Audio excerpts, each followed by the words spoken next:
If you work 13% longer hours, you make 40% more money. It's non-linear. So you think, why is that? Well, imagine you had 10 employees and one of them works an extra 10%. It's not much. Well, how often is that person going to be promoted? Assuming you have a clue as a boss. It's like you're going to look at the 10 people and you're going to think, oh, that guy's always here like 45 minutes early. It's like, why don't we give him the promotion? Obviously, right? So these small edges that you can manage like that, work an extra 10% or extra 13%, have non-proportional payoffs. That's part of the Pareto distribution.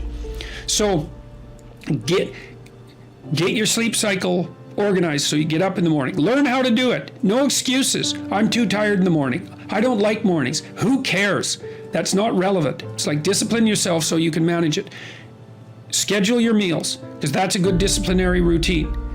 And then learn to use a calendar, like Google Calendar. Most of you, many of you out there do not use a calendar. Okay, a calendar is not a prison and it's not a tyrant.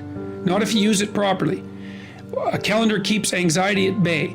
It makes sure that you do what you need to do, which is important because otherwise you fall behind. But if you use it properly, it's also helps you plan what you want to do. So I could say, well, lay out your damn calendar and design the days you would like to have. That's what your calendar is for. So you can put in all sorts of things in there you want to do and that would be good for you. And that's a really good way to start being more industrious. Make a plan. You need a plan for 3 years.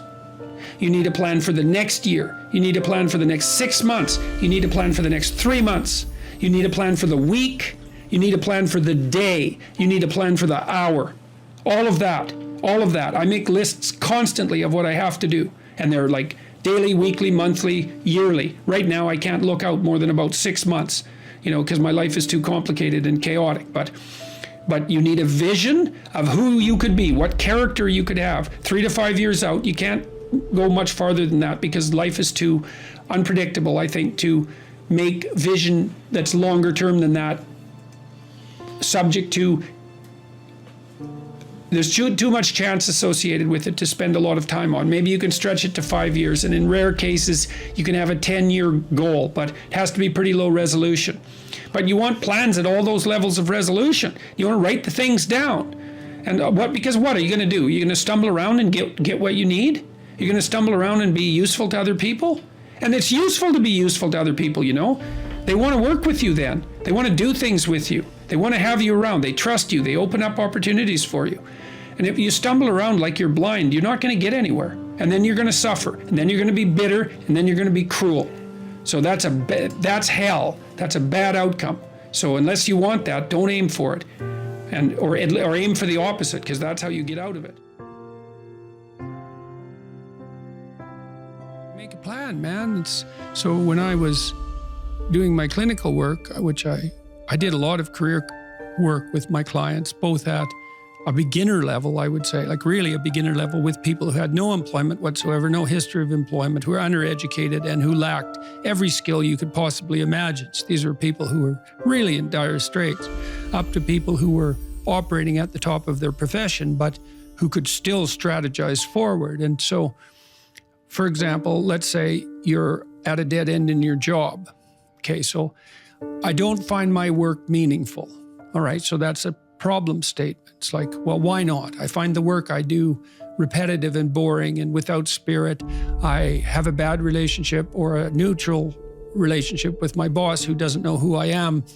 I have problems with coworkers. All of that needs to be differentiated, right, and analyzed in detail. So we might say, for example, let's say you believe that you're undervalued at work, and maybe you are.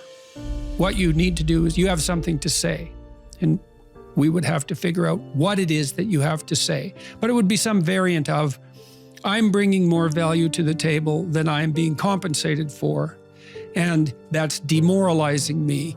And it's also not good for you being my boss, because if I'm actually more valuable than is being recognized, then the fact that you're not valuing me properly means that I will become demoralized, I won't work properly, and you won't get the best out of me. So it's bad for both of us. And if your boss is in principle not amenable to such a discussion, then what you should seriously consider doing is finding another job. Okay, so let's say we're going to set you up for this. Okay, this isn't like next week's enterprise, man. This is your life. So the first thing I would ask is, well, do you have your resume or CV in order? Well, I haven't typed it up for 3 years. Well, what do you think about bringing it up? Well, I'm pretty nervous about that because there's some holes in it. And, I didn't do so well in college and I'm kind of embarrassed about my resume. It's like, okay, bring it in. Let's go through it. Let's at least update it. Let's look where the holes are. Let's look at where the inadequacies are as far as you're concerned, right? This isn't my judgment, it's your judgment. Let's walk through those judgments and see if they're warranted, because maybe you're just too guilty and ashamed and self-conscious and anxious and you're looking at your resume more critically than someone else would. And maybe there's some holes that you need to rectify. You were 2 courses away from your BA and you dropped out or something like that. Well, maybe we need 6 months to address that. And at least, even if you can't be fully educated, you could be taking some courses online. And so when you went to a new job interview and they said, what about this hole? You'd say, well, I came to terms with that 6 months ago, and in an effort to rectify it, I'm taking the following courses, and here's my plan for completion. That's a really good answer. And anyone with any sense who's interviewing will accept that as an indication that although you're not perfect, and who is, that you have a good plan and that you've thought it through. Like, that's the kind of answer that in all likelihood will cement your candidacy for the position. Okay, so now you're going to go to your boss. Well, you have to have your CV and your resume in order, and you have to be able to stand on it solidly, and which at least means that you're prepared to address the inadequacies in a credible, realistic, believable, and truthful manner. All right, now what you do is apply for like 10 jobs. You don't have to take them, but maybe you have to go to an interview or 2 or 3 or 4, and maybe there's a bunch of opportunities out there for you that you didn't even know about. And maybe someone offers you a job. And so now you can go to your boss and say, here's the situation I'm in here at work. Here's my evaluation of the problems in relationship to me.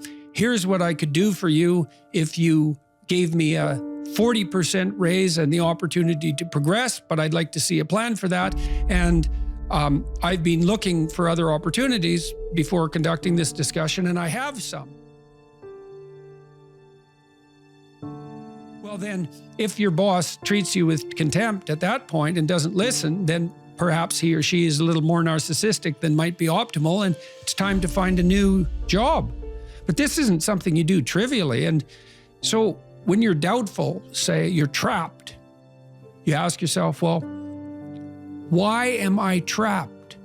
And that's a hard question, right? Because some of it's your own inadequacy, a lot of it, and all of the part of it that you can deal with is your own inadequacy.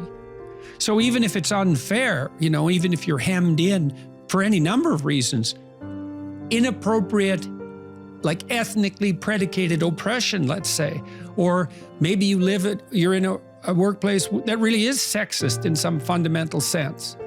Well, that's not good. It's not just, it's not fair, it's not meritorious, all of those things. And maybe you shouldn't be there.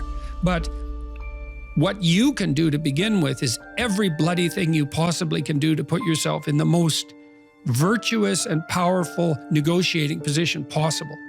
And you have to think like a snake in some sense to do that. You got to get the details right. You have to be prepared to bite, and you have to have your eyes on the prize, so to speak.